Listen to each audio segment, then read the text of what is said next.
In this section, we're going to look at the academic settings that pertains to grading or academic work and reporting. So we're simply going to click on this. In this section, as you can see, we have two sets of information. The grading section that gives you room to set the grading parameters for each of the classes by the side here. Now we have the reporting section that gives you room to set the reporting parameters, how your report card would look like at the end of the term, be it progress report, be it final report. But let's take a look at this environment. As you can see, on the left hand side, we have the section that displays all the schools or classes grouped by different school level. As you can see, we have nursery school, I have 2 classes, and we have primary school. On the right hand side, you have the settings that you could apply for each of these classes or for each of the group of the classes.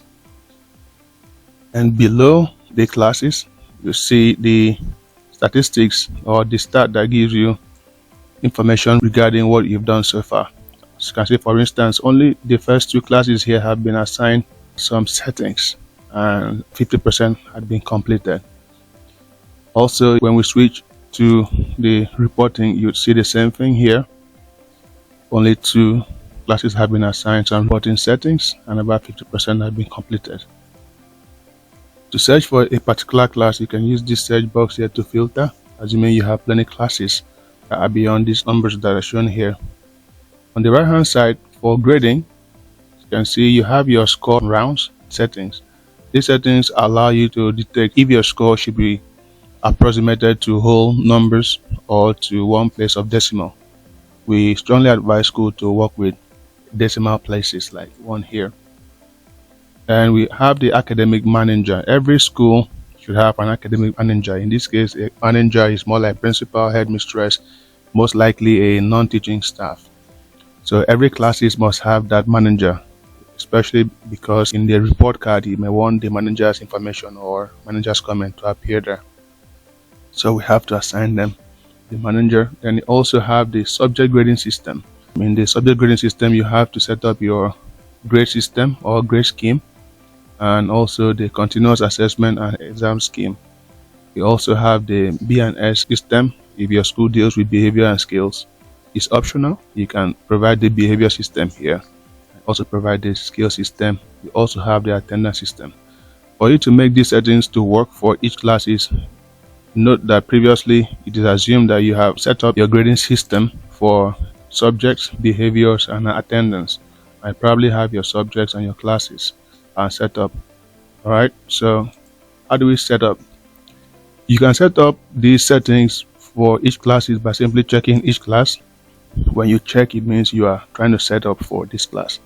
Now, if there were previously set up information for this class, it will show like what you can see here. These are the setup information that was set for this class previously already.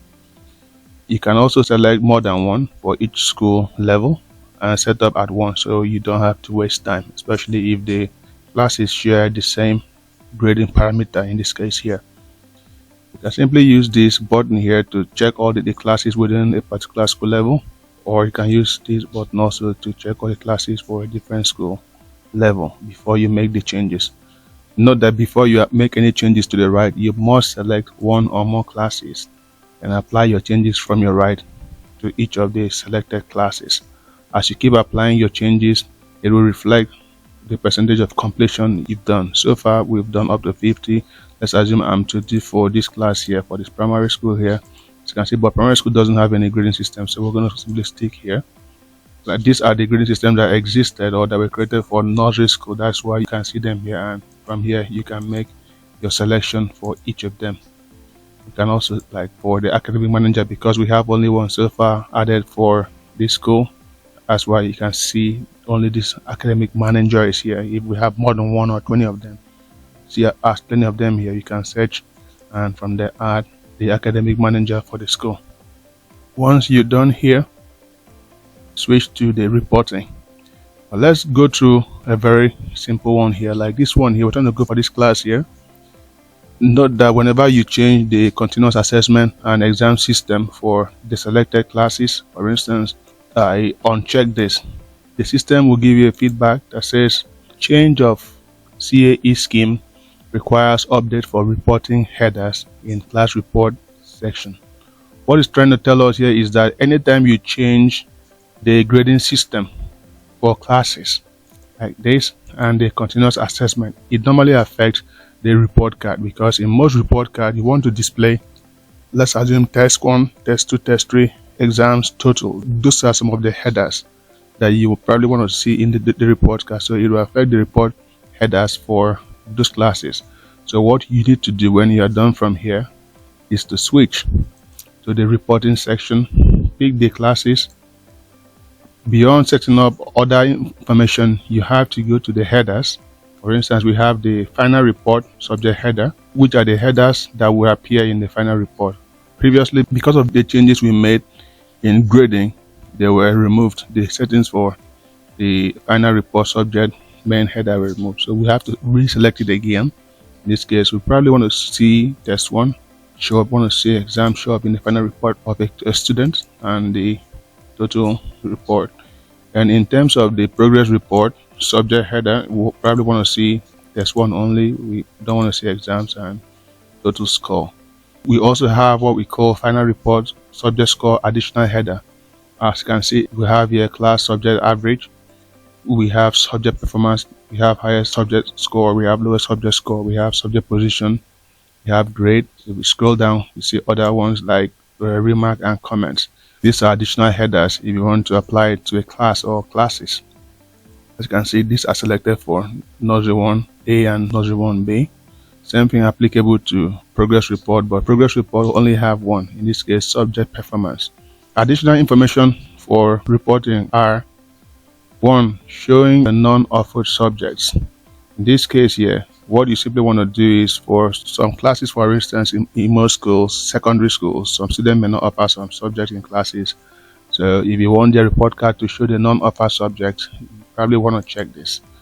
But if you want to exclude the non-offered subject, you have to leave it blank.